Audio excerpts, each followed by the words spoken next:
Who is behind a series of scary mailers in the District 3 Duval County School Board race? The answer tells us a lot about local campaign financing. And to discuss it, I am joined by Megan Mallicoat. She is education reporter at Jacksonville Today and the person who researched and wrote this story. Welcome, Megan. Good morning, ma'am. We're also joined by Duval County Election Supervisor Jerry Holland. Welcome, Jerry. Thank you, Ann, for having me. Nice to see you again. So, Megan, I want to start with the story that you published recently in Jacksonville Today about some mailings in the Duval County District 3 School Board race. Why did you begin looking into that race in particular? It came in as a question to Jacksonville Today? Yes, we had a reader email us a question. He'd received one of those, kind of large format postcards that had this, like, as you mentioned, this scary font on it, talked about monsters in the classroom. And he wanted to know more about who is behind the money. That those types of mailings do say, paid for by such and such a political action committee, but it doesn't tell you a whole lot about the committee. And so he wanted to know just more about the people behind it. Mm-hmm. And so committees frequently do pay for ads that we see, whether they're on television or ones that show up in our mailbox. Who are these committees, broadly speaking, and how much information is available about them? So I may need to defer to Jerry for his expertise, but my understanding of it is that political action committees are a way for candidates to get their message out, or for people who are in support of candidates, let's put it that way, to get their message out about a candidate. And they're not subject to the same limitations, financial limitations, that a candidate themselves may be. And so they'll use political action committees who can receive donations from the same types of people that would donate to a candidate, and then they'll pay for these types of advertisements. And in this case, it wasn't so much advocating for a candidate as it was trying to damage a candidate. I think that's a good way to put it. Yes, this mailing was very anti Cindy Pearson and not pro Rebecca Nathanson. In fact, it didn't mention her. It was part of the District 3 School Board race, and it was only against the incumbent candidate. It didn't name in any way the challenger. And we had Cindy Pearson on yesterday. She's the incumbent. She's the one that was targeted by these ads. We're also going to have her opponent, Becky Nathanson, on August 1st as part of our ongoing election coverage. But Jerry Holland, tell us what we know about committee spending. There are limits on how a committee can collect money, how it can spend money, but there are a lot of rules that don't apply to individual donors, that wouldn't apply if you were an individual donor. Yeah, it's different than the campaign contributions to the candidate. That's limited, maximum of $1,000 per individual, per corporation, where when you go to the PAC, if a donor wants to give $1 million, there's no limitations. How the money is used is different than in the campaign. Seems similar, and for voters, most of the time, they don't notice the difference.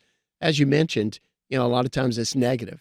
In a PAC, it cannot advocate to vote for me. It cannot say on there, please vote for and name the candidate. But what is typically done is it can try to destroy the opponent. These are all the evil reasons, and these are this person is evil. And on the other side, it can also be used to praise, a candidate. So it's more used to, I call it, describe the character of the candidates more than to say, it won't say on there, even the negative won't say, don't vote for, because again, you're advocating to vote or not vote for something. But when the voters see these, they're really thinking, well, who's putting these out? Is it the candidate? And the candidate is supposed to be separate of the PAC, so that's why often you'll hear in a campaign race, somebody will say all that negativity and they'll point to the candidate, and candidates say, I've got nothing to do with this, And in some lines of defense, that's true or can be true. But in many times, the same people supporting the candidate is also supporting the PAC, So therefore, they have a common interest. And they're not supposed to coordinate with a candidate, as you say. That's against the law. But does it also provide a bit of a cushion when you're talking about ugly ads or ads that are tearing down an opponent? It gives a little buffer so that it's not actually coming from a candidate. It's coming from this sort of nebulous organization. Correct. It is coming from an organization, not from the candidate. Candidate is supposed to not be direct in. As a candidate in 9 races, I've never used a PAC. But I think if I had a PAC and there were the same people supporting me as supporting the PAC, I'd want the PAC to know But listen, I don't support negativity. I don't support, slams against my opponent or things of that nature. You have that right to tell your supporters, not to direct the PAC. The PAC can still say, you know what? It's our direction. We think it's important, and we're going to do this. So that's where the candidate's separate. But in the same sense, the candidate does have influence to possibly the same donors that are campaigning, and helping the candidate. Do you think that if a candidate made clear that they didn't want any part in negativity, that the PAC supporting them by and large would fall in line and do what the candidate wanted? Or in your experience, do they just disregard what their own candidate wants and plow ahead? Well, the common link many times in the PAC and the candidate is the consultants. So therefore, the consultant has one objective: win the race, at all means, in all costs. We've seen that in mayoral races, whatever it takes. And even the candidate saying, I'm doing this because I want to win. So in that sense, there's a separation. I think the candidate can influence the contributors, not that, you have to separate the contributors to the PAC from the PAC, but it's kind of one of the same. So you mentioned you've run in numerous elections. You were a former city council member. You were a former tax collector. Property appraiser. Property appraiser. I always get those mixed up. And now supervisor elections for the second time. So you have been in a number of races. How has the changing world of campaign finance shaped, politics in those years in perhaps a way that it's different than it was when you began? Well, I think in all campaigns, there's an influence of how much money you can raise and the impact of it. But we've seen examples in many races where those who raise the most money don't always win. They even think that by raising the most money, you're going to win. But it's not necessarily the absolute recipe for success. So, but I have seen, obviously, the PACs and the influence of the PACs grow more. And the decision that consultants will say, I hate to use negativity, but it works. And although I think there are examples that it didn't work, I think it backfired in the mayoral race, for the Republican candidate versus the Democratic candidate. So, whether that will prove out over time and people start to say there could be a reaction to the negativity in this school board race. Why are you attacking like this? Those kind of things are again, it takes time to develop and really determine the impact, but they can have an impact over time. If you're just joining us, we are talking about the role of money in politics, including in our local school board races here in Duval County. I'm talking to Jacksonville Today reporter Megan Mallicoat and Duval County Supervisor of Elections Jerry Holland. You can join our conversation on air by calling 904-549-2937. You can also email us at firstcoastconnect@wjct.org or reach out on social media. We're interested in hearing from you if you have received any of these mailers. Megan, what were you able to find out in this particular case when you were trying to dig into who was funding these mailers that were arriving? So it's a tedious process, but it is straightforward that there are records through the state elections office and also through your office. And this particular PAC was called Educated Professionals for Jacksonville, I believe. And so when you look at the records for that PAC, you can see that the people who registered it in late May, I believe, or at least it was finalized then. And then they pretty quickly received 2 donations of about $8,700 each, and then immediately spent it on printing at a local printer, which then coincides with the timing of when the mailers arrived. But it's kind of like what you mentioned a few minutes ago, is that when you look at the people who registered this PAC, they are also consistent donors of a particular candidate in this case. And so it also things like the local printer is also a printer that her campaign tends to use and things like that. So you can draw a pretty direct line, although there's no specific, line drawn between the candidate and the PAC, but you can see that the same people are involved in both things. And you found that the chair of Educated Professionals is a woman who shares an address with someone. Yes, with the local law office, which is the same place where the PAC is registered, use that same address. And so there's lots of kind of circular ties. Okay. In terms of where they got that money, those 2 large donations of $87,000, what do we know about that? Yeah, well, that was another interesting thing, and I'm glad you brought that up, is that the money that was the campaign contribution for the $8,700, the 2 of those contributions came from another business that's registered with the state in the same family's name. And so I think it was actually registered under this woman's daughter-in-law. And also at these same addresses again. And so you start to see a lot of these same things pop up again and again between addresses and names, and it's a handful of the same people involved in all aspects of this particular case. So donors to these committees are public. That's a public record that you can Correct. pull. Correct. What is the role of something more like these 501c4s, Jerry Holland, which are very often financing political campaigns? What are they, and what role do they play? Well, also, I wanted to comment also on what you're saying about this was easier to follow because you actually could see the donors. Right. Where it gets difficult is PACs can give to PACs. Then you have to go to the PAC of realizing who gave to the PAC. And you can actually have multiple PACs down the road giving. So there is a way that you really never can find out. Absolutely. And that's one of the difficulties too, but totally legal and totally permissible. Back to your question, you have to look at the PACs, you have to look at EOCs, EOCs. election ECOs, election communication organizations. They're a little bit different than PACs. But I think you were talking about the 503c1s, then you get into on those, and correct me if I'm wrong, are getting into charitable organizations and stuff like that. There is lines where charitable organizations cannot contribute, in campaigns and things of that nature. So some of those, they have to look at their own, where it gets into is not election law violation, but tax law violation. And so where we're not involved in that, but obviously they can lose tax exempt status and things of that nature. So a lot of that can be very complicated, and often people can run awry without even realizing they're doing that.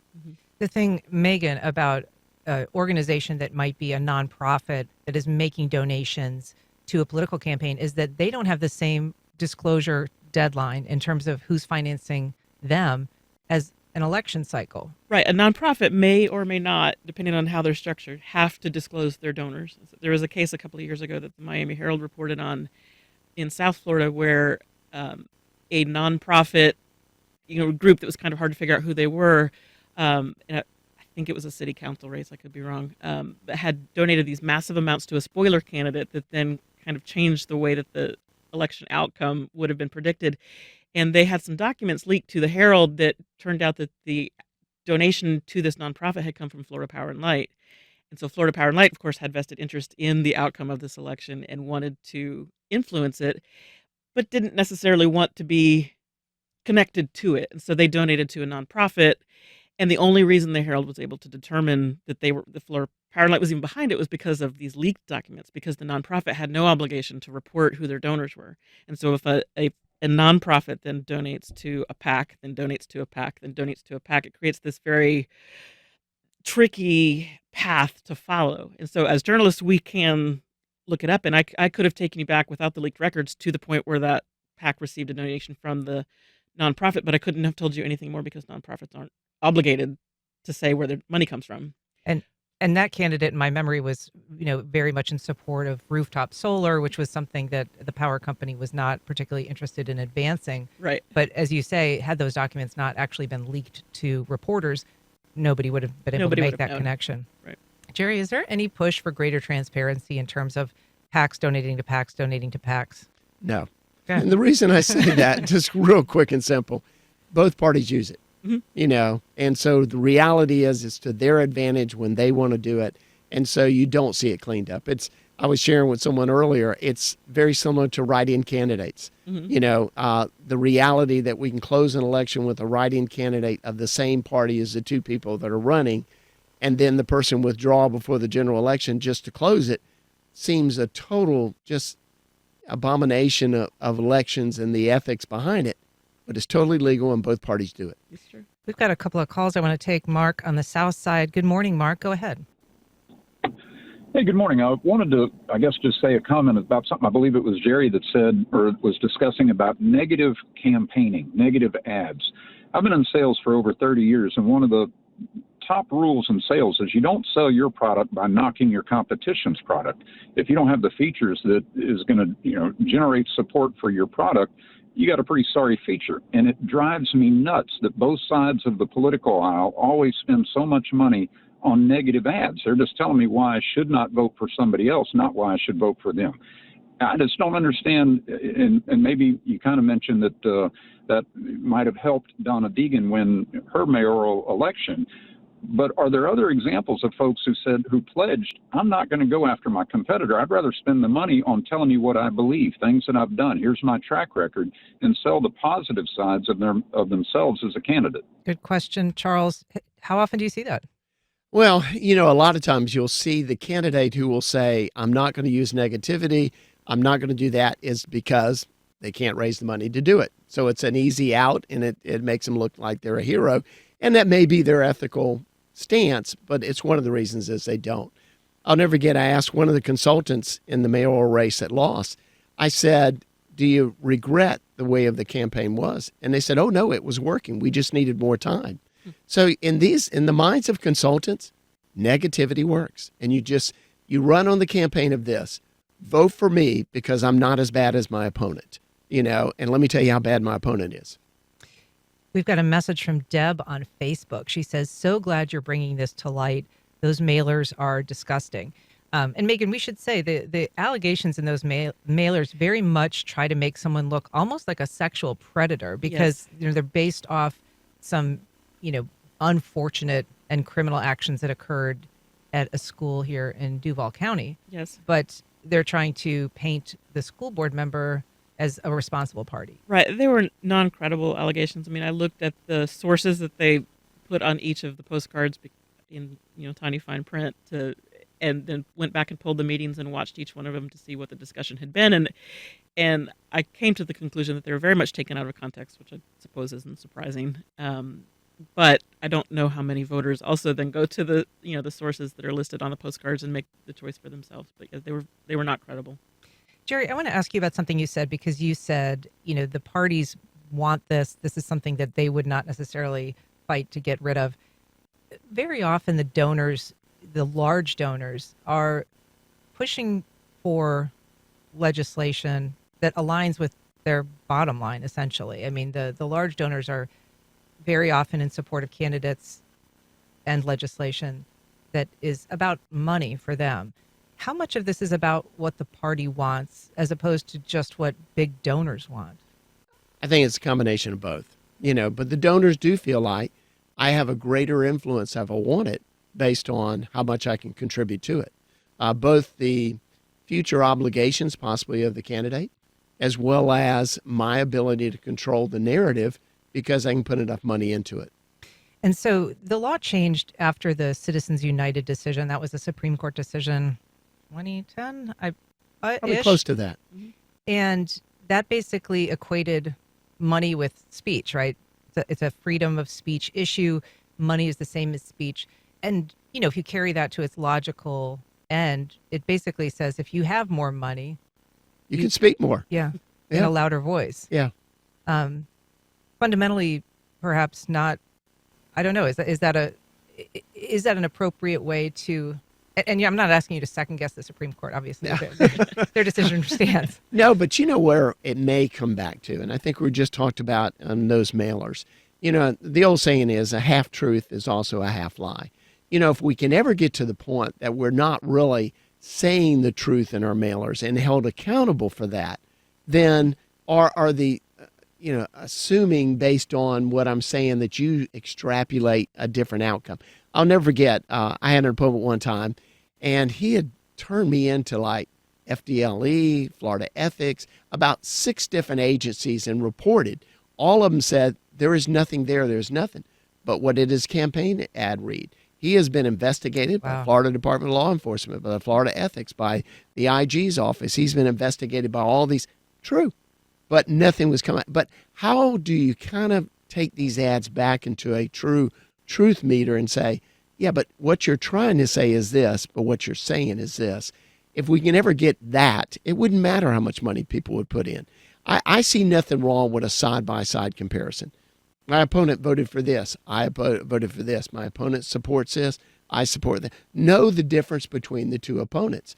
But when you start making these sort of half-truths that lead you to a half-lie, That's where we have a problem. How much of that happens where you see someone actually ceding ground prior to an election by filing scurrilous complaints? I mean, that seems like an extraordinary amount of pre-planning. Is that unusual? It is not unusual, and you do see that. And they just discover it by chance, in a sense also. They go back and look and say, oh, let's look at this. The greatest example I always love is I think Scott Wilson was running for clerk of the courts. He had gone to the baseball game with some of the mayor's staff and the consultant and the JEA person During the JEA sale while he was process. council president. Right. These were what he considers friends taking him to the game. The same consultant used it against him in the campaign ad. So even though you may one day think they're your friends, don't think that a consultant won't use it against you in the future. To be clear, the consultant that he was with at that baseball game in Atlanta then used that photograph of him at the baseball game with the consultant. Yes. That's wild. I didn't know that. Yes. How did Scott Wilson fare in that election? He lost. Oh. Yeah. Denise on Facebook says negative ads work because people love entertainment. It ain't negative if it's the truth. Megan, have you heard from any people in your reporting on this story about whether they consider these ads effective, whether they might sway their position? The only anecdotal feedback I've received is actually that it was a little over the top, that it may sway their position, but not in the way that the PAC intended for it to be swayed.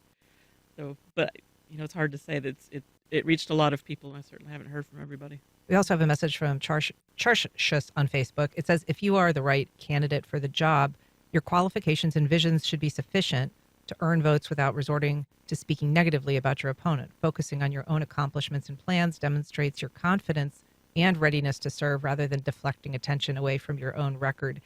I would guess one thing that has changed a little bit over time as well, Jerry, is newspapers and how thoroughly and deep they're able to cover things like money and politics. It used to be a very routine step in reporting on elections, and there's just fewer reporters out there. And especially locally, as you've seen and witnessed over your time and career, and what the average voter is looking for information from. They just aren't taking the paper. They may read some things online. So how much they get in these mailers are definitely impacting the vote and how it's influenced. Because again, no matter even if you don't want to listen to it, you hear it and it impacts you. You do think about it. I'm thinking of the ads right now for the state Senate position. And we hear the negativity on both of those. It's amazing that you'll hear how liberal someone is, and then you'll see who their endorsements are, and you say, how can this be? So it's confusing to voters. And they'll call us and say, can you give us information on the candidates? And I'm like going, it's not our role, because somehow, we can point you in the direction, but if we start giving, it'll be slanted. Sounds like you're only giving the positive for this one or negative for this one. So it's not the elections office. The voter has to do their own research. Mm-hmm. Is there more that the elections office could do to make research available or to make those kinds of documents available? Megan has taught journalism at University of Florida. She's got a long history as a reporter. She knows her stuff, but not everybody knows how to do that kind of research. They really don't. Now, we try to point them in direction. We do get any of the candidate information and share that. If you want to, I always say, reach out to the candidate. You'll be surprising, especially when we're talking local levels, how many of these school board candidates, you can reach out to them. They'll reach back to you. They'll talk to you. This can happen in local elections where obviously on a state level or national level it doesn't, but local it can. And so if somebody wants to get that information on your website, how do they dig into that, or at the state election website? When you go to our website, on the front page at the very top, candidate information, it'll direct you so that you can go find some of that information. So it is on our homepage. And Megan, as part of Jacksonville Today's coverage of the election, they are doing candidate profiles. They are reaching out to all of the candidates. And that information is going to be available pretty soon.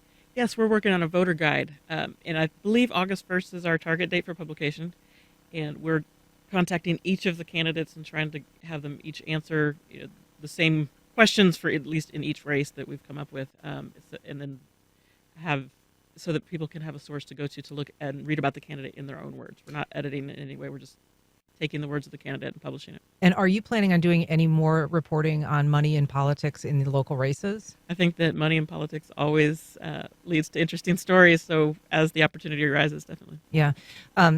Jerry Holland, any thoughts that you have about this election just writ large? It's a difficult time for any supervisor of elections. And I feel like I just have to ask you, in terms of conveying, the message of, is this election reliable? How you're responding to challenges on that front, including from people in your own party? Well, what I say to all election officials, and I share with our voters, is this: all election officials should be transparent. If you have any questions, ask them. We should be forthright, bringing those answers to you. We give tours of our election center. We want you to see how we keep the equipment secure, how we tabulate the equipment, how secure that is, the entire process. We do not want you not to vote because you believe like your vote won't count. So we will take the time, explain that to individuals, to groups, go out to groups. It's important to us to bring the confidence back into the elections. And so that's our number one role. Charles on the West Side has a question for you, Jerry. Go ahead, Charles. Hey, good morning. I was wondering, Jerry, I recently started reading about these entities called SPACs. How are they different from your regular PAC? Like a super and PAC? Just as I guess, yeah, I noticed the whole acronym was SPACs. So is that a super PAC or something different? Thanks, Charles. That's a good question, Charles. And really, from my understanding, a super PAC is more on the federal election cycle than it is on the local. There is not a super PAC, that you file locally or with the state. So I think that's more a federal entity, which we do not handle within our office. And also the PACs locally, there are PACs that are filed within our office that we're responsible for, and there's PACs they file within the state. And people say, why would they do one versus the other? It's a reporting time period. Also, when you report the local, when you report the state. And so sometimes it can allow a person to hold back that information longer. So a lot of people will, again, use different PACs for manipulating the time period in which they have to report. We also have a comment from Yasmina on Facebook. She's wondering, have we seen PACs used in school board elections before? I believe we had some in the previous, this was before I came back in this time last year, but I think we did have some in the race out at the beaches, that particular PAC out. I think there was a PAC for that candidate. Mm-hmm. In the 2022 election, there were some of the same PACs that are giving to each other now and making that trail of money from large PAC to medium PAC to small PAC and so forth. Some of the same groups were involved in the school board election last time. Gotcha. We have a question or a comment from Stanley on the North Side. Good morning, Stanley. Yes, good morning. My question is to Jerry. Jerry, yes, it may be legal for have a PAC, but is it ethical? That's my concern here, because a lot of that dog money, which started out with the Republicans during the Reagan time, has made an impact on the election process and also caused people to not participate in the process. Thank you. Thank you, Stanley. There's no doubt that there's a line drawn there between what's legal and what you feel like is ethical. And that goes back to the way in which you use the money, how you're distorting the message. The fact of PACs, of getting messages out and being able to explain, and obviously, as the Supreme Court ruled on the freedom of speech of contributing, yes, you can't limit that. But I think it really comes back to the integrity of the PAC on how they're going to give out their messaging and how it's going to be really truthful or not. Just in terms of the sheer amount of money, Megan, we're talking about PAC money, but just in terms of the cash that's going into that particular school board race, how does it compare, for what you know from previous years or just from this election cycle compared to the other races? In Duval County, I would say that it's one of the most well-funded races that I want to say it's maybe between the two candidates, I think they're up to like $125,000, $150,000 total, which is much bigger than some of the surrounding areas. Like if you look at school board races in our neighboring counties, they might be $10,000 or $5,000 races. Wow. So they're quite large here, but the amount of money funding PACs that are then funding PACs that are then funding PACs, I mean, we're talking some PACs that deal in the tens of millions of dollars. These two candidates have roughly even Steven funding The so far. incumbent is a little behind. The challenger, Nathanson, has, I think the last time I looked, maybe $10,000 or $15,000 more. Are those eye-opening numbers to you in a school board race in Duval County, or have we seen that before? No, it's growing in the sense of how much more is given to school board races. I think emphasis has been put on school board races, even from as high as level as the governor's office, putting emphasis on school board races. I think before it was not elevated to the same height as even council races, of money being spent and the need of having someone of one background or another. But now I think you'll not just see it now, I think you'll see it even more so in the future. Yeah, absolutely. I think I talked to the party chairs for both the Republicans and the Democrats in the process of reporting the story, and the Republican Party chair specifically said, yes, these are nonpartisan races, but we decided a couple of years ago, hey, let's just treat them as partisan. I think partially because of what they had seen from the governor's office, and partially simply because that it helps them accomplish their goals for the community if even the school boards have the candidates that they support in place. And so you'll see support from the Republican Party as well come into these races. And we know that in November, voters will be deciding whether or not to permanently make school board races partisan. That's going to be on the ballot, and we're going to be talking about that a little closer to the November. Yes, but most school board races will be decided in the primary in August. True. And so they will be decided currently in a nonpartisan fashion, at least in theory. Yes, so vote both times because... Yeah, right. Well, Jerry Holland, Megan Mallicoat, thank you so much for coming on and talking about this today. We appreciate it. Thank you, Ann.